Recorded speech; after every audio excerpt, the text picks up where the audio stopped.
내가 이르노니 너희는 성령을 따라 행하라. 그리하면 육체의 욕심을 이루지 아니하리라. 육체의 소욕은 성령을 거스르고 성령은 육체를 거스르나니 이 둘이 서로 대적하므로 너희가 원하는 것을 하지 못하게 하려 함이니라. 너희가 만일 성령의 인도하시는 바가 되면 율법 아래에 있지 아니하리라. 육체의 일은 분명하니 곧 음행과 더러운 것과 호색과 우상 숭배와 주술과 원수 맺는 것과 분쟁과 시기와 분냉과 당 짓는 것과 분열함과 이단과 투기와 술 취함과 방탕함과 또 그와 같은 것들이라. 전에 너희에게 경계한 것 같이 경계하노니 이런 일을 하는 자들은 하나님의 나라를 유업으로 받지 못할 것이라. 함께 읽겠습니다. 오직 성령의 열매는 사랑과 희락과 화평과 오래 참음과 자비와 양성과 충성과 온유와 절제니 이 같은 것을 금지할 법이 없느니라. 아멘. 자, 오늘부터 저는 다시 내가 사랑하는 말씀 시리즈 이어가도록 하겠습니다. 자, 여러분이 내주신 성경 구절 중에 많은 구절이 다 은혜로운 구절인데 이 구절도 왜 안 나오나 했는데 여러분이 써내주셨습니다. 갈라디아서 5장 22절 23절 오직 성령의 열매는 사랑과 희락과 화평과 오래 참음과 자비와 양선과 충성과 온유와 절제라는 이 중요한 구절을 어느 한 분이 써주셨고, 그래서 제가 고민을 좀 했습니다. 이 구절을 한 주에 그냥 다 설교할 수도 있지만 너무나 하나하나가 다 중요한 열매들인 까닭에 오늘부터 9주간 동안 매주 한 열매 하나씩 설교하는 것이 더 좋겠다, 그런 생각이 들어서 자, 여러분에게 이제 미리 말씀드립니다. 오늘부터 9주간은 이제 설교 주제가 정해졌습니다. 이미 예측 가능한 설교를 제가 여러분과 함께 하려고 하는데요. 우리가 성령의 사람들이라면 하나하나가 너무나 중요한 캐릭터들이니까 오늘부터 9주간 이 성령의 열매 시리즈가 끝날 때까지는 부디 제발 플리즈 아프지도 마시고 바쁘지도 마시고 빠지지도 마시고 성실하게 예배에 참여하여 은혜 많이 받으시기를 바랍니다. 10손가락 중에 하나만 없어도 이상하고 7색깔 무지개 중에 한 색깔만 없어도 이상하고 자동차 4바퀴에 한 바퀴만 빠져도 차가 굴러갈 수 없는 것처럼 이 9개의 성령의 열매 묵상 역시도 그 어느 것 하나도 뺄 수 없는 각각이 너무나 중요한 우리의 신앙의 바퀴요, 우리의 신앙의 색깔이요, 우리 신앙의 손가락이다, 이렇게 생각하시고 성실하게 듣고 적용하면 여러분의 삶에 놀라운 변화가 일어나리라 생각합니다. 저는 먼저 이 본문을 읽으면서 이번에 새롭게 좀 느껴진 바가 있는데 그게 뭐냐면 23절 끝에 이 같은 것을 금지할 법이 없다는 말이었습니다. 이 같은 것을 금지할 법이 없다는 말을 다른 말로 바꾸면 막을 방법이 없다. 이런 열매가 맺혀지는 것을 막을 방법이 없다는 것입니다. 저절로 맺혀지는 걸 어떻게 하냐는 것입니다. 16절 말씀처럼 성령을 따라 행하는 사람이라면 이 9가지 신앙의 열매는 당연히 맺혀질 수밖에 없다는 뜻입니다. 안 맺히는 게 더 이상하다는 말이 됩니다. 그러므로 이것은 노력하고 애써서 일부러 맺어 가야 하는 열매가 아니라 진정으로 예수 믿는 사람이라면 자동으로 맺을 수밖에 없는 열매여야 한다는 말이 됩니다. 왜 우리가 사도행전 1장 8절에 보면 오직 성령이 너에게 임하시면 너희가 권능을 받는다. 권능을 받기 위해서 우리가 무슨 노력을 따로 해야 되는 것이 아니다. 성령이 임하면 당연히 하나님이 주시는 능력, 권능을 받게 된다. 동의하시면 아멘. 그 뜻이잖아요. 뿐만 아니라 이어지는 구절에서도 보면 예루살렘과 유대와 사마리아와 땅끝까지 이르러 내 증인이 되라가 아니라 되리라 였잖아요. 성령이 제대로만 임하면 권능도 그냥 받고 증인된 삶도 그냥 살게 되듯이, 그러므로 우리가 예수를 믿어도 권능이 없고 증인된 삶을 살지 못하는 것은 성령을 못 받아서이지, 성령을 받으면 당연히 그런 열매가 맺혀질 수밖에 없는 것이다. 우리가 성령의 은사도 영어로 기프트라 하잖아요. 기프트, 선물이지 않습니까? 그러니까 은사를 얻기 위해서 무엇을 구하지 않아도 우리가 성령을 제대로 받으면 그런 기프트, 성령의 은사를 하나님이 선물로 얻게 하시듯이 성령의 열매 또한 맺혀지는 것을 막을 방법이 없다. 이 말은 성령이 내 영혼에 제대로 심어졌다면 이건 그냥 맺어지는 것이다. 자, 동의하십니까, 여러분? 자, 그러므로 이 말을 반대로 얘기하면 이런 열매가 나에게 부족하다면 성령을 따라 사는 사람이 아닐 수도 있다는 얘기인데 여러분 좀 충격이지요? 더 충격적인 것은 성령의 열매는 하고 9가지가 나열되어 있으면 열매라는 단어가 복수로 써야 하는 것이 맞는데 헬라어 성경에 열매라는 단어가 단수로 써져 있습니다. 뒤에는 9가지가 나오는데 열매라는 단어는 단수로 기록되어 있는 걸 보면 이 9가지 열매는 오늘 하나 맺고 다음 달에 또 노력해서 하나 더 맺고 내년에 가서 또 하나 시간 봐서 맺고 이렇게 점차적으로 맺는 것이 아니라 아예 풀로, 통으로, 패키지로 세트 메뉴처럼 맺어지는 것이다. 여러분, 이것도 굉장히 우리에게 충격적인 말입니다. 그러니까 사랑이 있는데 기쁨이 없을 수가 없고 사랑과 기쁨이 있는데 오래 참음이 없을 수가 없고 사랑과 기쁨과 오래 참음이 있는데 화평하게 지내지 않을 수가 없다는 것입니다. 동의합니까, 여러분? 더 충격적인 것은 또 있습니다. 17절에 보면 이 열매들이 우리에게 제대로 없다면 성령을 거스려 사는 일이 된다.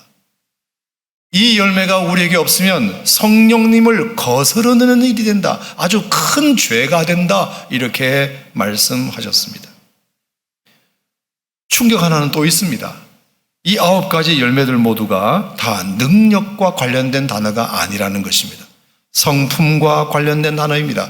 사랑이든 희락이든 화평이든 오래 참음이든 자비, 양선, 충성, 온유, 절제 모두가 다 누군가의 관계성 속에서 필요한 성품적 열매라는 것입니다. 자, 그러므로 갈라디아서 5장 22절 23절은 이렇게 기록되어 있지 않습니다. 오직 성령의 열매는 주일 예배 나오는 것과 수요 예배 나오는 것과 금요 심야에 나오는 것과 새벽 기도에 나오는 것과 11조 드리는 것과 감사헌금 하는 것과 식사 기도하는 것과 술 안 먹고 담배 안 피는 것, 이 9가지가 아니다.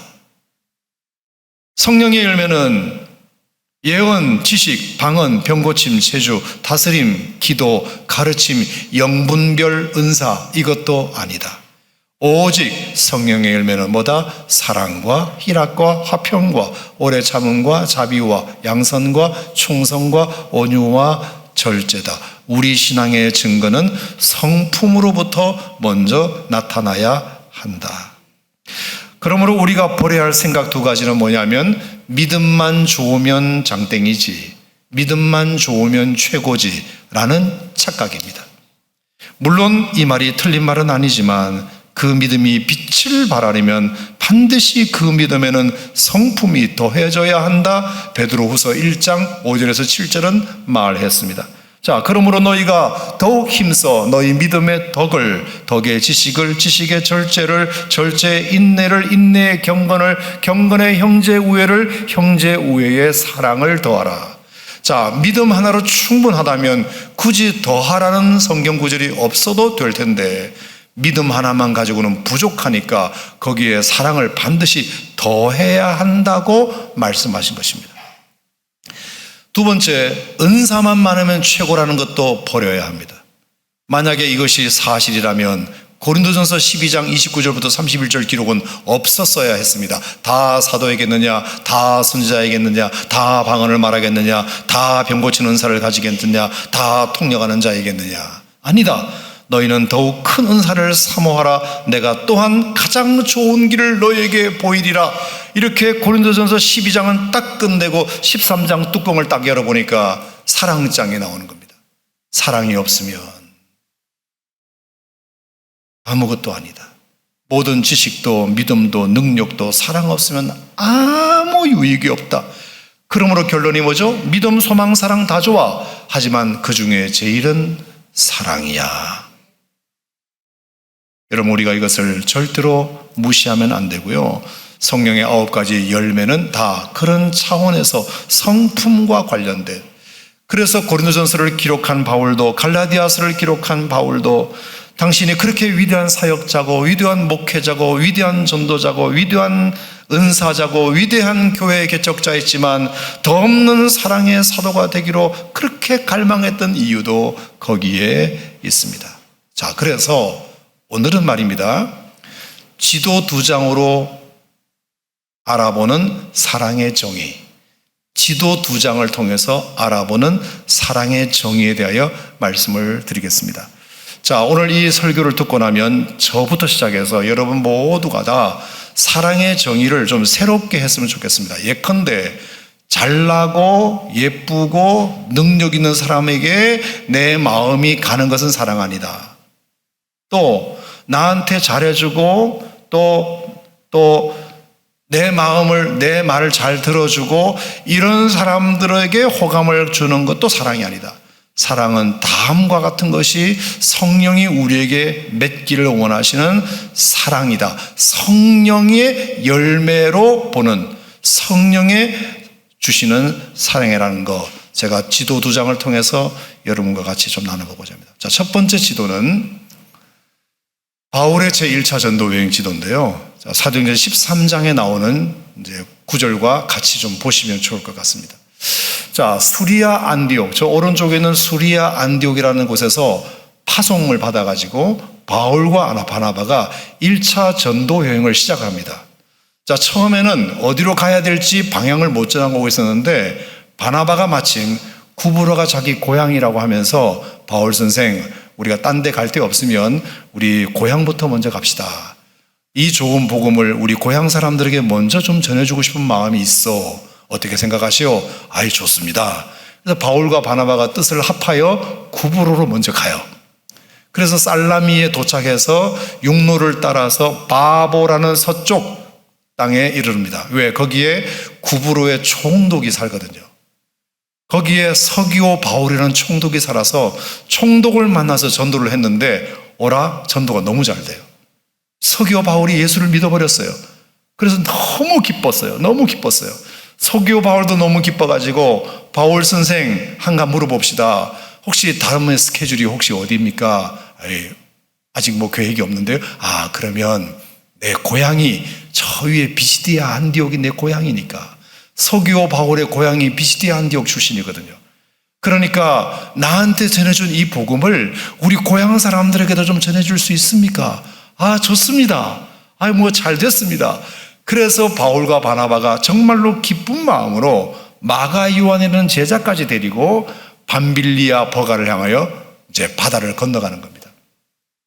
거기에 갔더니 약간 좀 힘이 빠지는 일이 하나 생기긴 했어요. 따라오던 그 마가 요한이 무슨 멀미를 심하게 했는지 아니면 그 티르키아 남쪽 지방에 동서로 나눠져 있는 그 엄청난 토로스 산맥을 보고 기겁을 했는지 모르겠지만 자기 돌아가겠대요. 나 더 이상 못 가겠대. 그래서 약간 힘이 빠지긴 했지만 그러거나 말거나 우리는 비시디아 안디옥까지 가야 되니까. 그래서 바울과 바나바가 비시디아 안디옥을 향하여 이제 올라가게 됩니다. 자, 비시디아 안디옥을 향하여 올라가서 이제 서기오 바울 총독의 고향이라고 하니까 나름 열심히 복음을 이제 전하게 되었는데 거기서 있었던 일 하나 소개하겠습니다. 자, 사도행전 13장 가겠습니다.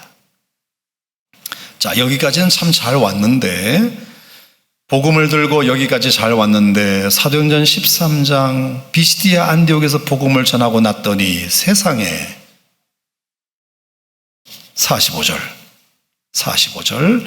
13장 45절. 자, 성경이 없으신 분들은 앱으로라도 찾으셔가지고 스마트폰으로도 꼭 한번 보시기 바랍니다. 45절 같이 읽겠습니다. 시작. 유대인들이 그 무리를 보고 시기가 가득하여 바울이 말한 것을 반박하고 비방했다. 자, 여러분, 저는 오늘 이렇게 설교를 할 때 여러분들 가만히 계시잖아요. 그리고 때로는 아멘도 해주시고 고개도 끄덕끄덕 해주시면 설교할 맛이 나요. 그런데 바울 선생이 설교하는데 반박하고 비방했다. 여러분, 그러면 분위기가 어떻게 되겠습니까? 설교할 맛이 나겠습니까? 이게 예배가 잘 진행되겠습니까? 상처가 돼요. 내가 다른 소리 하는 것도 아니고 복음 전하는데 왜 이렇게 사람들이 비방하고 반박할까? 가뜩이나 상처가 되는데 50절 보세요. 50절 시작. 이에 유대인들이 경건한 귀부인들과 그 신의 유력자들을 선동하여 바울과 바나바를 박해하게 하여 그 지역에서 쫓아내니, 자기들만 비방한 것이 아니라 다른 사람까지 이제 선동해서 박해해서 결국 바나바와 바울을 그 지역에서 쫓아내게 됩니다. 쫓겨나게 돼요. 얼마나 상처가 됩니까?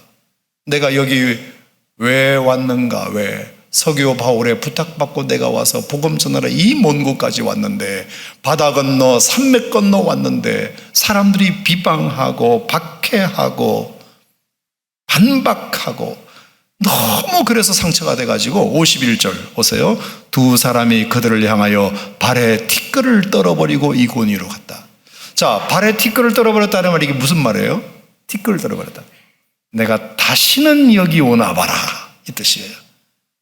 내가 티끌 먼지 신발에 묻은 것조차 아직 내가 떨어버리고 싶다.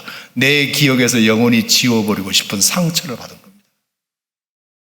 내가 다시는 내가 비시디에 안디오 오나 봐라. 그래서 이고니온으로 옵니다. 이고니온. 자, 이고니온에서 이제 열심히 복음을 전하게 되는데 14장 2절입니다. 어떤 일이 있었죠? 14장 2절 시작. 그러나 순종하지 아니하는 유대인들이 이방인들의 마음을 선동하여 형제들에게 악감을 품게 하거늘. 아니, 비시디아 안디옥에서도 상처받아가지고 겨우 다른 데로 왔더니 여기서도 악감을 품고, 악감이라는 말이 뭐예요? 좋지 않은 감정, 나쁜 감정을 품었다, 이 뜻입니다. 사람들을 선동했다. 심지어 5절 볼까요? 시작. 이방인과 유대인과 그 관리들이 두 사도를 모욕하여 돌로 치려고 달려들었다.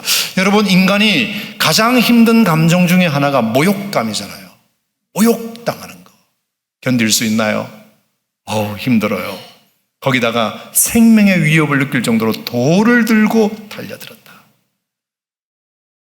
아니, 비시디아 안디옥에서도 그러더니 이고니온에서도 그러네. 너무 큰 상처를 받아요. 그래서 어쩔 수 없이 어디로 가요? 루스드라로 도망을 가게. 루스드라. 자, 그러면 루스드라에서는 괜찮았냐? 자, 14장 19절 보겠습니다. 14장 19절 루스드라에서 일어난 일 시작. 유대인들이 안디옥과 이고니온에서 와서 무리를 충동하니 그들이 돌로 바울을 쳐서 죽은 줄로 알고 시외로 끌어내치니라. 자, 이번에는 비시디아 안디옥과 이고니온에서 원정 박해대가 출장을 와가지고 루스드라에서 복음 전하고 있는 바울에게 실제로 돌을 던지게 됩니다. 그래서 어떻게 됐다? 죽은 줄로 알 정도로, 그러니까 겁안 죽었다는 뜻입니다.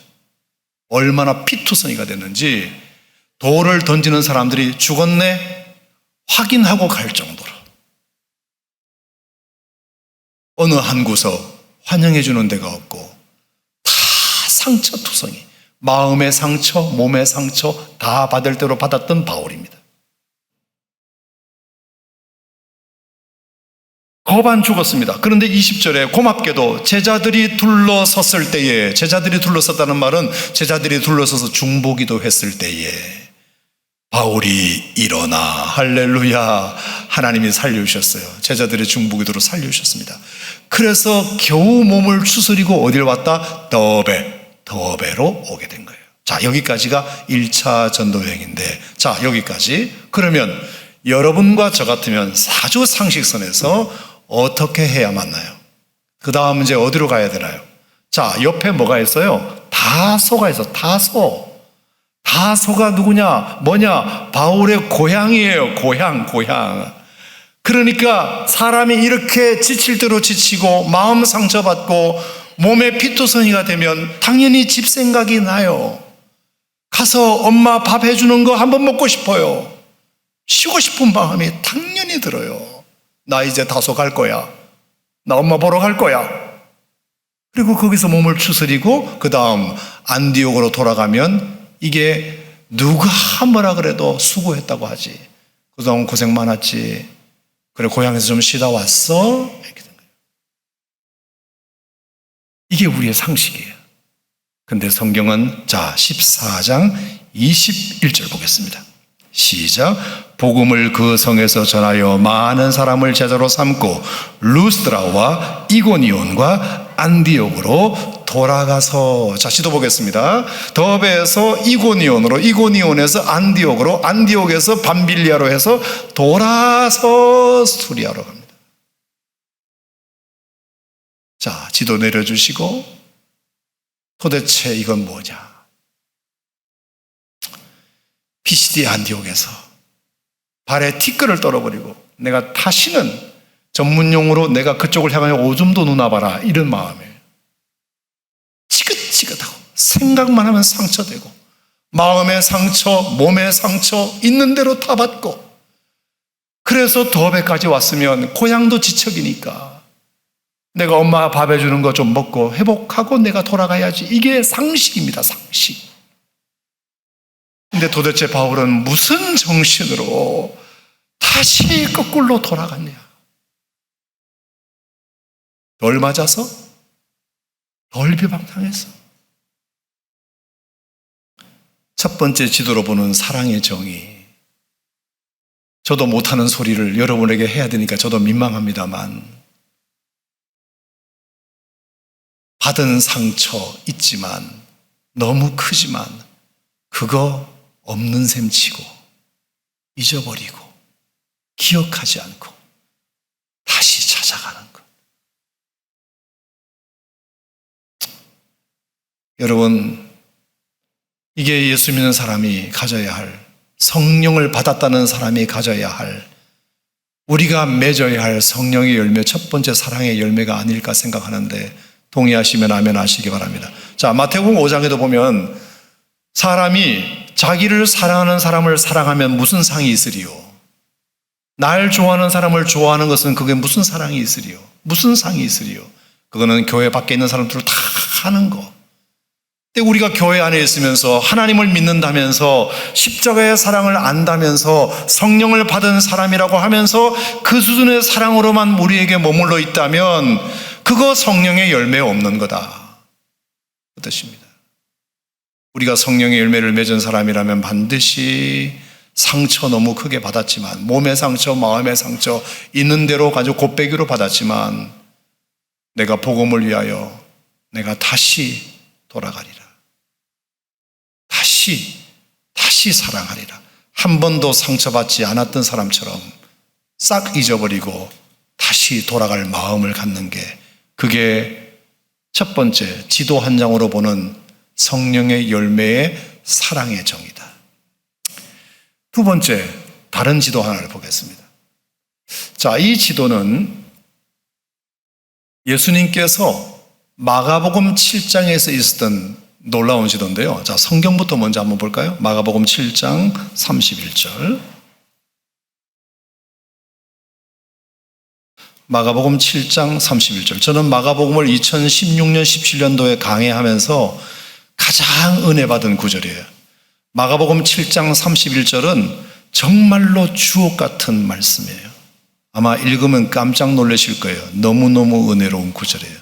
마가복음 7장 31절 시작. 예수께서 다시 두로 지방에서 나와 시돈을 지나고 데가볼리 지방을 통과하여 갈릴리 호수에 이르시매. 아멘. 너무 은혜롭죠. 너무 은혜로운 구절이죠. 반응이 없다는 건 내가 다 예상했어요. 목사님, 이게 뭐가 은혜로워요? 자, 보세요. 두로 지방을 갔다 그랬죠. 두로.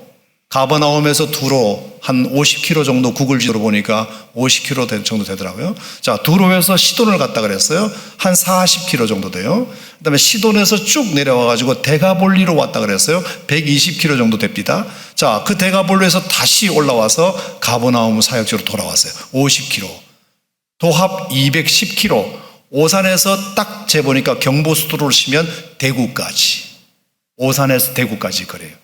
성인의 걸음으로 30km 정도 하루에 걷는다 칩시다. 210km니까 일주일 꼬박 걸리는 거리예요. 자, 걷기만 합니까? 사람도 만나야 되고 사역도 해야 되니까 적어도 열흘 정도는 걸렸을 여정입니다. 자, 예수님이 열흘이라는 시간을 걸려서 사역을 하지 말라는 법은 없습니다. 그건 별로 중요한 건 아니에요. 그런데 이 마가복음 7장이 어떤 상황이었는지를 한번 보세요. 자, 마가복음 6장에는 뭐가 나오느냐? 오병이어의 기적이 나와요. 보리떡 5개와 물고기 2마리로 5,000명, 남자만 5,000명 먹인 사건. 마가복음 8장에는 또 뭐가 나오느냐? 칠병이어의 기적이 나와요. 보리떡 7개와 물고기 2마리로 4,000명 먹인 사건이에요.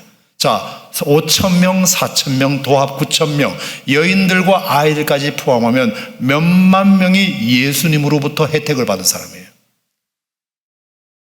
여러분 한번 그림을 그려봐봐요. 마가복음 7장은 그 사이에 끼어 있으므로 가장 바쁘신 시간이었어요. 심지어 요한복음 6장에 보면 그 오병이의 기적을 사건을 통해서 예수님을 사람들이 임금 삼으려고까지 했을 정도입니다. 저런 사람이라면 우리나라의 왕이 되실 만한 자격도 있다. 얼마나 많은 정치인과 얼마나 많은 사람들이 예수님을 알현하기 위하여 기다리는지 모르고 예수님의 안수라도 한번 받아보려고 얼마나 새벽부터 줄을 나래비로 섰는지 모르고 정말 시시분분 초초 스케줄을 정확하게 옆에서 관리해 주지 않으면 안 될 정도로 얼마나 바쁜 시간을 보냈던 시간인지 몰라요. 마가복음 7장은 정말로 숨 돌릴 겨를 없이 사람 만나고 다니는 시간이에요. 그런데 갑자기 예수님께서 제자들에게 툭 한마디 던져요. 나 어디 열을 좀 갔다 와야 되겠다. 예수님 어디 가시려고요? 지금 사람들이 예수님 만나려고 줄을 나래비로 섰단 말이에요. 알지만 나 가야 되겠어. 아니 어디 가시려고요? 여러분 예수님 모르셔서 하는 소리인데 메뚜기도 한철이에요. 인기 많을 때 더 가셔야 돼요. 아니야, 나 갈 데 있어. 그래서 홀로 붙지만 하시고 210km를 돌아왔다. 두로, 시돈, 데가볼리를 왜 갔는지 성경은 아무런 기록이 없어요. 제가 마가복음 7장을 연구하고 공부하다가 어느 목사님도 설명해 주지 않는 기가 막힌 이유를 제가 찾아냈습니다. 이것 때문에 가셨구나. 그 바쁘신 시간에. 첫 번째 마가복음 3장입니다. 자, 마가복음 3장을 보겠습니다. 두로와 시돈을 가신 이유, 왜 두로와 시돈을 홀로 가셨는가? 마가복음 3장 자 7절, 8절, 9절 말씀인데요. 같이 한번 읽어볼까요? 마가복음 3장 시작. 예수께서 제자들과 함께 바다로 물러가시니 갈릴리에서 큰 무리가 따르며 유대와 예루살렘과 이두메와 요단강 건너편과 또 두로와 시돈 근처에서 많은 무리가 그가 하신 큰 일을 듣고 나오는지라. 자, 여기 두로와 시돈에서 사람들이 예수님을 찾아왔다. 50km, 90km 걸어서 예수님 만나러 가버나움 근처로 온 겁니다. 자, 그러면 예수님은 어떻게 해야 돼요? 웰컴 해주시고 말씀 전해주시고 병 고쳐주시고 하셔야 되잖아. 그런데 9절 시작. 예수께서 무리가 애워싸 미는 것을 피하기 위하여 작은 배를 대기하도록 제자들에게 명하셨다. 예수님이 뭐 하셨다? 피하셨다. 도망가셨다. 배 타고 도망가셨다. 여러분, 예수님을 산적을 기록한 사복음서에 누군가가 찾아왔음에도 불구하고 예수님이 배 타고 도망가셨다는 기록은 여기밖에 없어요. 아니 어떻게 예수님이 배 타고 도망을 가시나? 여러분 모르셨죠? 이유는 있습니다. 자, 이유는 뭐냐? 6절입니다. 6절. 바리새인들이 나가서 헤롯 당과 함께 어떻게 하여 예수를 죽일까 의논하니라. 예수님의 신변의 위협이 생깁니다. 신변의 위협. 그래서 12절에 보세요. 예수께서 자기를 나타내지 말라고 많이 경고하셨다. 얘들아, 나 여기 있는 거 얘기하지 마, 알았지? 지금은 신변의 위협을 느끼시는 거예요. 자, 그러면 예수님이 그러면 죽음이 무서워서 도망가신 거냐? 그건 아니죠. 예수님이 아직 때가 되지 않으셨기 때문에, 하실 일이 많으셨기 때문에 작전상 자리를 피하신 것밖에 없어요. 자, 예수님은 그 자리를 피할 이유가 충분히 있으셨다, 없으셨다? 있으셨다. 하지만 나는 그 이유가 분명한데 두로와 시돈에서 예수님 만나러 왔다가 허탕친 사람들은 뭐가 된다? 상처가 된다. 왜? 그 이유를 모르니까. 예수님에게는 그 이유가 있는 걸 내가 알겠는데 사람들은 그걸 모르잖아요. 자, 인간관계 오해는 여기서부터 시작됩니다. 나는 내 이유가 있어서 이렇게 했는데 당하는 입장에서는 그 이유를 모르니까 상처받았다고 얘기하더라고요. 두로와 시돈에서 온 사람들이 헛걸음하고 가게 생겼어요. 헛걸음. 50km, 90km에서 왔는데 예수님이 피하여 도망가셨으니 허탕친 겁니다. 돌아가면서 뭐라고 그랬겠습니까? 아, 그 예수 말이야. 아주 상처되는 거죠. 보통 열심입니까? 50km, 90km를 걸어오는 게 다 이유가 있고 사정이 있고 기도 제목이 있어 왔었건만 예수님이 그냥 한 방에 피하셨으니 얼마나 상처가 되었겠어요. 자, 그러니까 예수님이 문득 어느 날 생각합니다. 아, 그때 나는 이유가 있어서 피했다 하지만 피하는 내 모습을 보고 상처받을 사람들이 있었겠구나. 내가 언제 시간 되면 두로 시돈 한번 가야 되겠다. 그래서 그때 가서 미안하다고 말 한마디 해야 되겠다. 이 마음이 예수님에게 있으셨던 거예요. 자, 5장입니다. 5장. 자, 데가볼리는 그럼 또 왜 가셨느냐? 데가볼리. 자, 5장. 마가복음 5장은 거라사 광인. 거라사가 어디냐면 데가볼리의 한 도시 이름이거든요. 그 거라사에 미친 사람이 예수님 때문에 고침받은 사건이 있었습니다. 너무 고마워가지고 이렇게 말해요. 자, 18절, 5장 18절. 예수께서 배에 오르실 때에 귀신 들렸던 사람이 함께 있기를 간구해요. 예수님, 저 병 고치셔서 너무 감사한데 아이, 며칠만 저랑 더 계시면 안 될까요? 아니, 1박 2일만 하룻밤만 더 주무시고 가시면 안 될까요? 예수님이 그거 거절하실 이유가 없죠. 그런데 어떻게 하셨다? 19절. 허락하지 아니하시고. 예수님 허락하지 않으세요. 안 돼? 한마디로 딱 잘라 말해버려요. 왜일까? 왜 예수님이 그까지 1박 2일 하룻밤 더 주무시고 가시는 것이 뭐가 문제가 되길래 그러셨을까? 알고 봤더니 이유가 있으셨어. 5장 21절 보세요.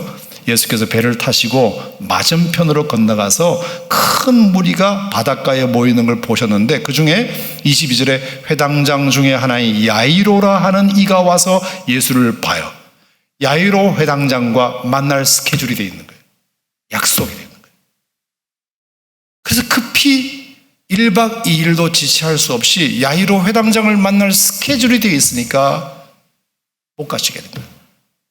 자, 그러면 예수님은 그 자리를 떠날 이유가 있으셨다, 없으셨다? 있으셨지만 거절당한 사람의 마음은 상처된다, 안 된다? 된다. 이게 우리의 문제예요. 항상 나는 이유가 있는데 당하는 입장에서는 그게 상처가 돼. 나를 거절하시네? 나 섭섭하네? 나 자존심 상하네? 나 모멸감 느끼네? 예수님이 그것을 딱 기억하고 계시다가 그때 내가 야이로 회당장하고 스케줄이 있어가지고 어쩔 수 없이 가긴 갔는데 그 사람은 상처됐겠다. 언젠가 내가 시간 되면 한번 가야 되겠다. 언제 가지? 언제 갔죠? 마가복음 6장 5병이요. 마가복음 8장 7병이요. 가장 바쁘신 시간에 하루에도 스케줄을 수십 가지 감당해야 할 시간에 그냥 던져놓고 베드로한테 말해놓고 나 어디 좀 갔다 와야 되겠다. 어디 가시는데요? 묻지 마라. 따지지도 마라. 그럼 내일 오시는 거예요? 아니, 열흘은 걸릴 거다. 열흘이요? 열흘이요? 아니 왜요? 누구 만나시게요? 묻지 마라. 내가 마음에 해결할 것이 하나 있다. 그래서 두로와 시돈을 갔다고 칩시다. 그래서 데가볼리를 갔다고 칩시다. 예수님이 가서 뭐라고 말씀하셨을 것 같습니까? 미안해. 그때 조금 내가 다른 스케줄이 있어가지고 생각이 계속 나서 좀 마음에 좀 계속 이게 걸려가지고 있었는데 오늘 왔어. 이렇게 나 엄청 바쁘거든. 왔어. 자, 그랬을 때 어떤 느낌으로 두려워하시던 사람을 받았겠습니까? 두려워하시던 사람들은 이방인들입니다. 이방인들이에요. 도대체 우리가 뭐가 그렇게 중요한 사람들이라고. 한 번 거절했으면 그냥 그런 거절한 걸로 우리는 다 알고 있는데 예수님은 그것까지 기억하시고 오셨죠. 거라사 광인, 예수님 바쁘신데 내가 괜히 붙잡았나 보다 하고 오히려 미안해한 마음을 자기가 갖고 있는데 예수님이 그것을 기억하셨다가 찾아오셔서 형제 미안해. 그때 내가 마음이 없었던 건 아니고 다음 스케줄이 있어가지고 그랬는데 계속 마음에 걸려가지고 오늘 왔지 뭐야. 우리 밥 한 끼 하자. 차 한잔 하자. 자, 그랬을 때 그들이 느꼈던 어떤 감정을 한번 생각해 봅시다. 천하의 예수님, 하나님의 아들 예수님, 이 땅에 메시아로 오신 예수님, 끝까지 한두 명 상처받거나 말거나 냅둬도 상관이 없는데 왜? 사역이 중요하니까, 일이 중요하니까. 예수님이 그것도 중요한데 이것도 내가 놓칠 수 없는 부분이지. 지도를 내려도 되고요. 그래서 예수님이 오셨다고 생각해보고 분명히 성경에는 기록도 않지만 분명히 이랬을 겁니다. 미안해. 내가 잘못했어. 저도 못하는 것을 여러분들에게 강요하는 것 같아서 죄송한데요. 천하의 하나님의 아들 예수님도 누군가에게 잘못했다고 말하고 미안하다고 말했는데 여러분들은 왜 못합니까?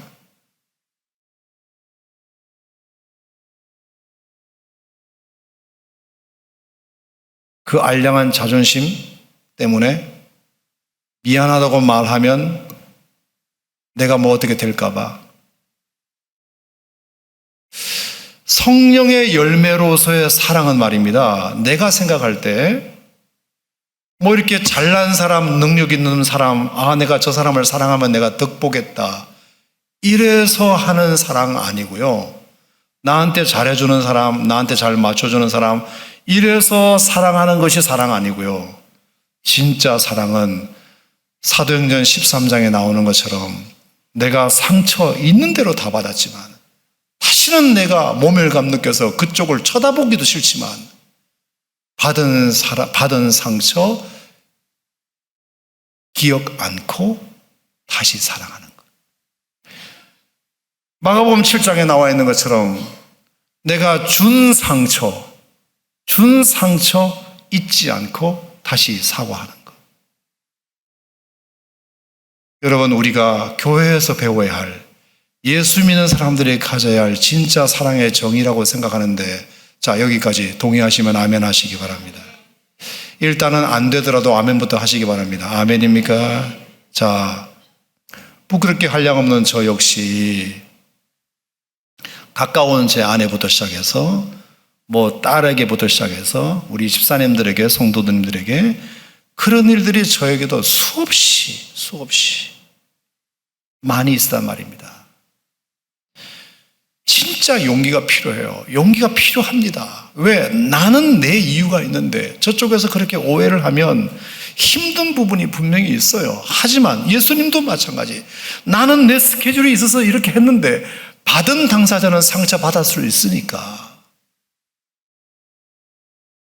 그러면 그것도 헤아려서 가는 것이 맞는 거예요. 그게 맞는 거예요. 그게. 그래야 문제가 해결되고 되는 겁니다. 예수님 메시아로서 너무나 바쁘신 사역을 하셨고 너무나 중요한 사역을 하셨고 굳이 두려워하시더니 굳이 대가 볼 일을 안 하셔도 될 뿐이지만 예수님은 그거 하나하나도 놓치지 아니하시고 한 영혼이라도 귀하게 계시고 그렇게 하시려는 그 노력과 애씀이 오늘 우리가 갈라디아서 5장에서 말씀하시는 성령에 맺어야 할 열매의 사랑이다. 사랑이다. 사랑이 쉬운 거 아닙니다. 진짜 어렵습니다. 어려워요. 하지만 우리가 하나님이 우리에게 베푸신 사랑이 그런 사랑이고 예수님이 십자가에서 보여주신 사랑이 그런 사랑일진데 우리도 성령이 내 안에 내주하신다면 이제 열매가 나타나야 되는데 그 열매는 무슨 능력, 은사가 아니라 이런 성품, 사랑의 성품, 그 사랑의 성품은 바로 지금 말씀드린 지도 2장을 통해서 우리에게 보여주신 그 사랑, 받은 사랑 엄청 크지만 기억하지 않고 다시 사랑하기, 준 상처 별거 아니지만 그래도 미안한 마음 갖고 다시 찾아가기. 우리가 이렇게 마음을 먹고 하면 우리 안에 비로소 성령의 열매가 조금 이렇게 맺히게 되는 성령의 열매. 우리 모두 다 같이, 저와 여러분 모두가 다 같이 그렇게 한번 이번 기회에 성령의 열매 잘 맺어가게 되기를 주님의 이름으로 축복합니다. 고마우신 하나님 아버지 감사드립니다. 참 부족하고 연약한 저가 사랑에 대하여 감히 설교했습니다. 하지만 우리 모두가 다 설교자부터 들어야 할 메시지고 성경을 통하여 우리에게 가르치시는 메시지라고 할진데 우리가 이 성령의 열매가 우리에게 절대로 놓칠 수 없는 열매가 되게 해 주시옵소서. 그래서 우리 공동체에, 우리 공동체에, 우리 가정에, 우리 교회 공동체에 이런 아름다운 풍성한 사랑의 열매가 잘 맺혀지게 하여 주셔서 우리 교회 공동체가 사랑의 공동체 되게 하여 주시옵소서. 이 성령의 열매가 우리의 인생에, 우리 공동체에 풍성하기를 간절히 원하옵고 예수님 이름으로 기도합니다. 아멘.